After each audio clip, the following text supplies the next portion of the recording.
வணக்கம். பரபரப்பு மீடிய செய்திகளுக்காக நான் நிரோஷன். பாகிஸ்தானின் பஞ்சாப் மாகாணத்தின் சர்கோதா நகருக்கு அருகில் அமைந்துள்ள கிரானா மலைகள் இந்தியாவின் ராணுவ நடவடிக்கை ஆபரேஷன் சிந்தூர் காரணமாக கடந்த சில நாட்களாக தலைப்பு செய்திகளில் அடிபடுகிறது.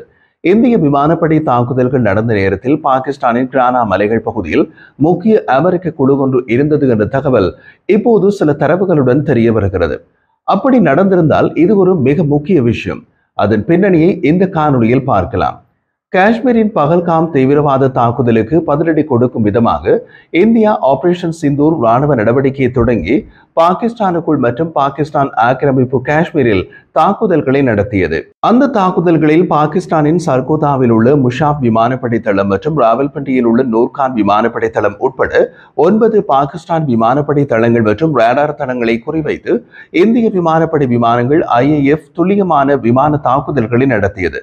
பிரம்மோஸ் ஏவுகணைகள் சம்பந்தப்பட்டதாக கூறப்படும் இந்த தாக்குதல்கள் பாகிஸ்தானின் ராணுவ உள்கட்டமைப்புக்கு குறிப்பிடத்தக்க சேதத்தை ஏற்படுத்தின. பாகிஸ்தான் விமானப்படையின் 20% துணை உள்கட்டமைப்பு அளிக்கப்பட்டதாக கூறப்படுகிறது. 1980களிலிருந்து பாகிஸ்தானின் அணுசக்தி லட்சியங்களுடன் கிரானா மலைகள் இணைக்கப்பட்டுள்ளன. அந்த காலகட்டத்தில் பிராந்திய பாதுகாப்பு இயக்கவியல் குறிப்பாக இந்தியாவின் அணுசக்தி முன்னேற்றங்களுக்கு பதிலடி கொடுக்கும் விதமாக பாகிஸ்தான் அணுசக்தி திறன்களை தீவிரமாக வளர்த்து வந்தது. 1983 மற்றும் 1990களுக்கு இடையில் பாகிஸ்தான் கிரானா ஹில்லில் தொடர்ச்சியான சப்கிரிட்டிக்கல் அணு சோதனைகளை நடத்தியது. இந்த ரக சோதனைகளை குளிர் சோதனைகள் அல்லது கோல்ட் டெஸ்ட் என்று அழைப்பார்கள். அணுப்பிளவு எதிர்வினையை தூண்டாமல் அணு வெடிப்புகளை உருவகப்படுத்தும் இந்த சோதனைகள் பெரிய நிலத்தடி சோதனை தளங்கள் தேவையில்லாமல் அணு ஆயுத வடிவமைப்புகளை செம்மைப்படுத்த பாகிஸ்தானுக்கு மிகவும் முக்கியமானவை. பாகிஸ்தான் அணு விஞ்ஞானிகளின் 2023ஆம் ஆண்டு அறிக்கையில் கிரானா மலைகளை ஒரு சப்கிரிட்டிக்கல் அணு சோதனை தளமாக அடையாளம் காட்டப்பட்டது. இந்த காலகட்டத்தில் பாகிஸ்தானின் அணுசக்தி திட்டத்தை உருவாக்குவதில் மலைகளின் பயன்பாடு குறிப்பிடத்தக்கது. அதற்கு முக்கிய காரணம் அணு ஆயுத வெடிப்பு முறையை தாங்கி செல்லும் ஆயுதங்களின் வகைப்படுத்தல். பாகிஸ்தானின் அணு ஆயுத போர்க்கள பயன்பாட்டுக்காக வடிவமைக்கப்பட்ட ஆயுதங்கள் ஒன்றின் பெயர் நசார் ஏவுகணை. இந்த நசார் ஏவுகணையின் அணு ஆயுத வெடிப்பு முறையினை பொருத்தும் சோதனைகள் கிரானா மலைகளின் சப்கிரிட்டிக்கல் அணு சோதனை தளத்தில் வைத்து நடத்தப்பட்டன. நசார் ஏவுகணை போன்ற பாகிஸ்தானின் தந்திரோபாய அணு ஆயுதங்களுடன் தொடர்பு மூலம் கிரானா மலைகளின் தளத்தின் முக்கியத்துவம் மேலும் அதிகரித்தது. அதாவது கடந்த 2 ஆண்டுகளுக்குள் இந்த முக்கியத்துவம் கிரானா மலைகளின் தரையடி தளத்திற்கு ஏற்பட்டது. பாகிஸ்தானின் ராணுவ நடவடிக்கைகளில் எப்போதும் கண்களை வைத்திருக்கும் இந்திய உளவுத்துறை ரா, இஸ்ரேலிய உளவுத்துறை மொசாட், அமெரிக்க உளவுத்துறை CIA உட்பட சில மேற்கத்திய உளவுத்துறைகள் கிரானா மலைகளின் தளத்தில் தமது உளவு பார்த்தல் நடவடிக்கைகளை தீவிரப்படுத்தின. பாகிஸ்தான் உளவுத்துறை ISI தமக்கு கிரானா மலைகளின் தரையடி தளத்தில் வெளிநாட்டு உளவுத்துறைகள் கண் பதிக்கின்றன என்பது நிச்சயம் தெரிந்திருக்கும். இப்படியான சூழ்நிலையில் பாகிஸ்தான் அரசு ஒரு ஆச்சரியமான ராஜதந்திர நகர்வை மேற்கொண்டது. அது என்னவென்றால் கிரானா மலைகளின் தரையடி தளத்தில் என்ன நடக்கிறது அல்லது என்ன நடக்க திட்டமிடப்படுகிறது என்ற ரகசியங்களை அமெரிக்காவுடன் பகிர்ந்து கொள்ள முன்வந்தது. இது நடந்தது இந்த ஆண்டு பிப்ரவரி மாத நடுப்பகுதியில், அதாவது 3 மாதங்களுக்கு முன். இந்த ராஜதந்திர நகர்வுக்கு 2 காரணங்கள் உளவுத்துறை வட்டாரங்களில் கூறப்பட்டன. முதலாவது, பாகிஸ்தான் இந்தியாவுக்கு எதிராக அமெரிக்காவுடன் நெருக்கமாவது.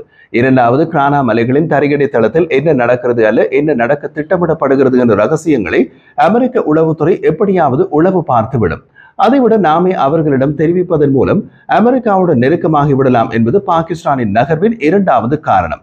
பிப்ரவரி மாத நடுப்பகுதியில் பாகிஸ்தான் கிரானா மலைகளின் தரையடி தளத்தில் என்ன நடக்கிறது அல்லது என்ன நடக்க திட்டமிடப்படுகிறது என்ற ரகசியங்களை அமெரிக்காவுடன் பகிர்ந்து கொள்ள முன்வந்ததை அடுத்து வாஷிங்டனில் உள்ள பாகிஸ்தான் தூதரகத்திலும் இஸ்லாமாபாத்தில் உள்ள அமெரிக்க தூதரகத்திலும் சில அதிகாரிகள் மட்ட சந்திப்புகள் நடந்தன. இவை ரகசியமாக வைக்கப்பட்டன. அமெரிக்காவில் ஜனவரி மாத இறுதியில் ஜனாதிபதியாக பதவியேற்ற டொனால்ட் ட்ரம்ப் பிப்ரவரி மாதம் பல்வேறு வெளிநாட்டு நிதியுதவி வெட்டுக்களை சரமாக வெளியிட்டார். அமெரிக்கா பாகிஸ்தானுக்கு பாதுகாப்பு உதவியாக $397 மில்லியன் நிதி உதவி வழங்குவதென்று ஜோ பைடன் நிர்வாகம் திட்டமிட்டிருந்தது. அமெரிக்காவின் வெளிநாட்டு நிதி உதவிகளை எல்லா திசைகளிலும் வெட்டி கொண்டிருந்த டொனால்ட் ட்ரம்ப் பாகிஸ்தானுக்கான $397 மில்லியன் நிதி உதவியையும் வெட்டி தள்ளிவிடுவார் என்ற எதிர்பார்ப்பு நிலவியது. ஆனால் அப்படி நடக்கவில்லை. பாகிஸ்தானின் அணு ஆயுத ரகசிய பரிமாற்ற நகர்வு மிக ஆச்சரியமாக உடனடியாகவே கைமேல் பலனை கொடுத்தது. பிப்ரவரி மாத நடுப்பகுதியில் பாகிஸ்தான் கிரானா மலைகளின் அணு ஆயுத திட்டம் தொடர்பாக அமெரிக்காவை தொடர்பு கொண்டது.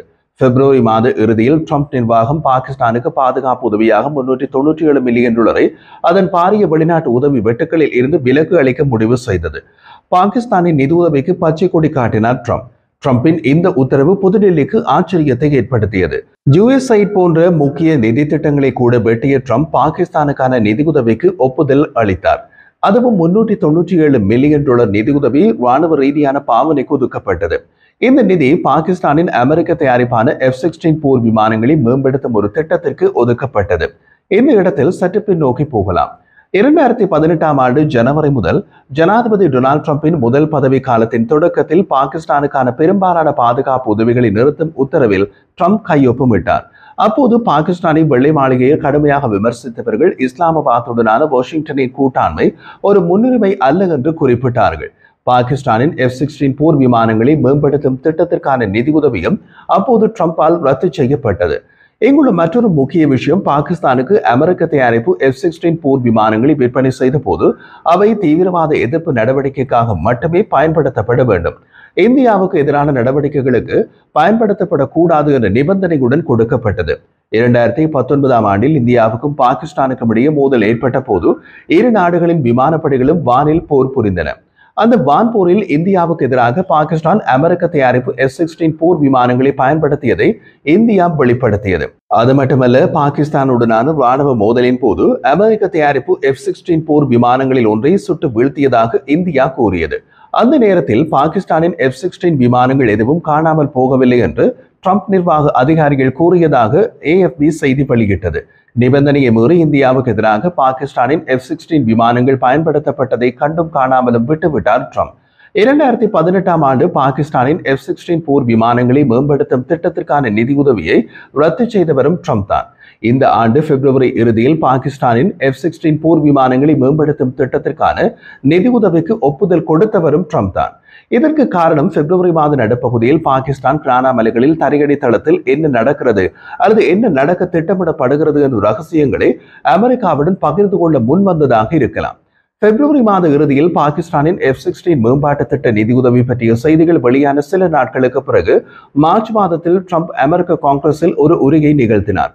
அதில் 2021ஆம் ஆண்டு ஆப்கானிஸ்தானில் அமெரிக்கா ராணுவ திரும்பப் பெறலின் போது காபூலில் அமெரிக்க துருப்புக்களை கொண்ட தாக்குதலில் ஈடுபட்ட ஒரு IS இயக்க தீவிரவாதியை பிடிக்க அமெரிக்காவிற்கு உதவியதற்காக பாகிஸ்தானுக்கு நன்றி தெரிவித்தார். இது பலருக்கும் ஆச்சரியத்தை ஏற்படுத்தியது. ட்ரம்ப் நன்றி அறிவிப்புடன் அமெரிக்க குடிமக்களை குறிவைக்கும் பயங்கரவாதிகளை கண்டுபிடிப்பதில் இஸ்லாமாபாத்தை ஒரு உதவிகரமான பங்காளியாக கருதுவதாக வாஷிங்டன் சமிக்ஞை செய்தது. ஏப்ரல் மாதத்தில் அமெரிக்க அணு விஞ்ஞானிகள் குழு ஒன்று பாகிஸ்தான் கிரானா மலைகளில் தரையடை தளத்திற்கு சென்றதாக தகவல் உண்டு. உளவுத்துறை வட்டாரங்களில் கூறப்படும் மற்றொரு தகவலில், இந்திய விமானப்படை விமானங்கள் பாகிஸ்தானுக்குள் தாக்குதல் நடத்தியதற்கு முதல் தினமும் அமெரிக்க அணு விஞ்ஞானிகள் குழு ஒன்று பாகிஸ்தான் கிரானா மலைகளில் தரையடை தளத்தில் இருந்தது.